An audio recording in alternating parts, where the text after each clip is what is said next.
Je suis Kelly Léviste, docteur en pharmacie et spécialisée en micronutrition et en psychonutrition.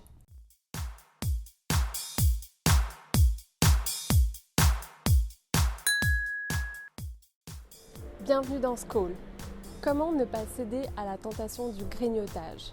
Ces pulsions alimentaires, accentuées par le télétravail ou l'école à la maison, ne sont pas bonnes pour la ligne et encore moins pour la santé. Car le grignotage mobilise toute la journée notre tube digestif, laissant peu d'énergie à notre corps pour d'autres fonctions essentielles. Il en résulte un manque de concentration, une grande fatigue et évidemment une prise de poids. Alors comment calmer ces pulsions, ces envies de manger? Comment mieux grignoter? Kelly Villemous-Léviste, docteur en pharmacie, spécialiste en micronutrition et en psychonutrition, nous donne des éléments de réponse.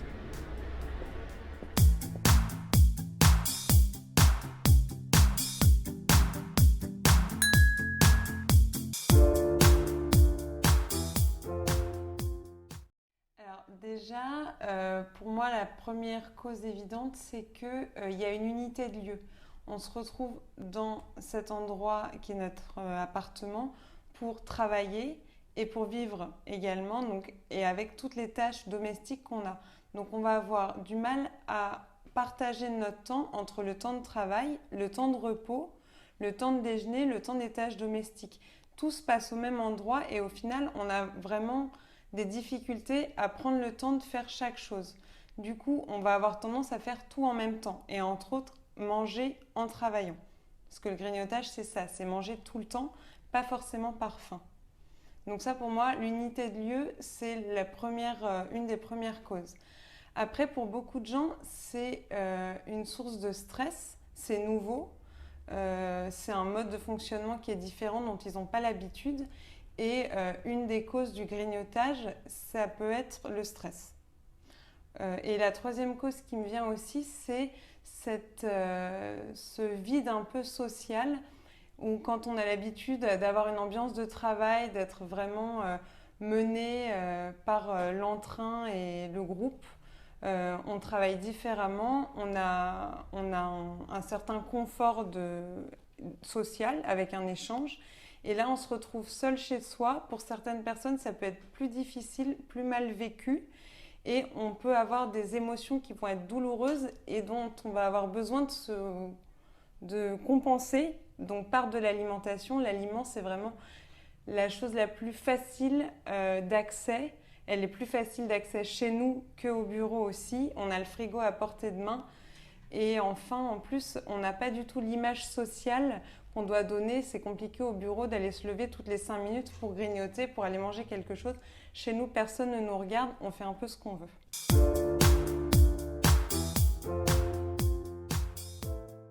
Donc en fait, il y a plein de raisons pour lesquelles on va se mettre à grignoter. Et ça va être vraiment intéressant justement de comprendre pourquoi on grignote. Donc une des causes, ça va être le stress. On va grignoter pour essayer de s'apaiser au niveau de son stress qui est dû à la charge de travail, qui est dû à la baisse de productivité. Pour plein de raisons, ce télétravail peut être stressant. On va aussi peut-être avoir besoin de compenser ce vide social dont je vous parlais tout à l'heure, un ennui qui peut nous provoquer une émotion qui est désagréable, un inconfort. On a besoin de se réconforter. Voilà, on a besoin de se réconforter d'un stress, on a besoin de se réconforter d'une émotion désagréable, on a besoin de se réconforter parce que ce travail est une charge, qu'on n'a pas envie de le faire et qu'on va peut-être espérer trouver une certaine motivation aussi. Voilà, ça c'est vraiment les raisons pour lesquelles on va grignoter, on va manger pas par faim. Qu'est-ce qu'on peut faire d'autre pour compenser? Déjà, c'est être un peu plus à l'écoute de soi, c'est-à-dire vraiment remonter à l'origine de cette pulsion, faire pause et s'observer. Qu'est-ce qui se passe? Qu'est-ce que c'est que cette envie de grignoter? Est-ce que c'est pour compenser un stress? Auquel cas, on va essayer de vous proposer des choses à mettre en place pour réduire ce stress. Ou est-ce que c'est plutôt pour compenser un inconfort émotionnel et des choses désagréables que vous vivez? Et à ce moment-là, il y aura d'autres choses à mettre en place. Pour ce qui est du stress, il y a quand même la cohérence cardiaque qui est un exercice respiratoire qui va vraiment aider à réduire la synthèse de l'hormone du stress qui est le cortisol et qui fonctionne bien. Ça prend 5 minutes. On peut faire 5 minutes 3 fois par jour. Ça donne vraiment un apaisement sur la journée. Ça fonctionne très bien, c'est facile à faire. D'autre part, on pourrait mettre aussi en place d'emblée dès le matin un planning bien statué avec des temps de pause et des objectifs professionnels à réaliser pour éviter de se sentir dépassé par la charge de travail et de perdre le fil au long de la journée, de se sentir démotivé. Donc au niveau du stress, on a toutes ces choses-là qu'on peut mettre en place. Au niveau de l'émotionnel, de tout ce qui est manger par ennui, manger par inconfort, eh bien, il y a cet inconfort, on ne va pas le bafouer, il est là et c'est important de l'accueillir. On aimerait que ce soit différemment, mais c'est comme ça. Donc avec bienveillance, on va accepter ce besoin de grignoter ou en fait ce besoin de prendre soin de soi.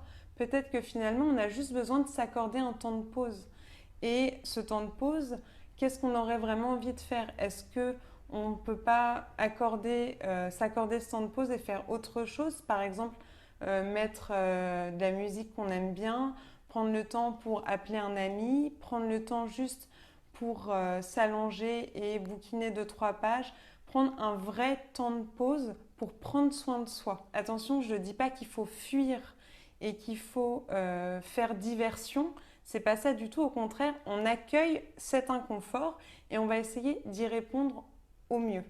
Et y répondre au mieux, c'est vraiment faire connaissance avec soi-même et faire peut-être l'expérience de cette pleine conscience, être à ce qu'on fait, être au moment présent, ici et maintenant, dans cet inconfort, pour pouvoir justement y répondre au mieux.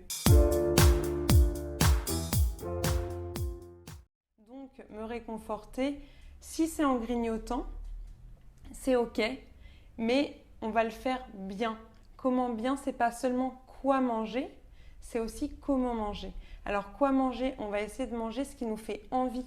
Si j'ai envie de chocolat, je ne vais pas aller manger une pomme. Les aliments par essence gras et sucrés sont réconfortants, c'est dans notre patrimoine génétique. On est fait comme ça, on est réconforté par ce qui est gras et par ce qui est sucré. Donc c'est pas en allant manger une pomme qu'on va se retrouver rassasié, réconforté et mieux. Mais parallèlement à ça, il y a beaucoup de croyances qui font qu'il y a des aliments qui sont grossissants, qui sont mal, qui sont tabous et bannis. Et ces aliments-là, eh bien, on va avoir du mal à les se réconforter avec. Pourtant, c'est leur job, ils font très bien le job. Voilà, donc j'ai envie de chocolat, je vais aller manger du chocolat. Mais je ne vais faire que ça, je vais le faire en conscience. Et ça, c'est le comment grignoter.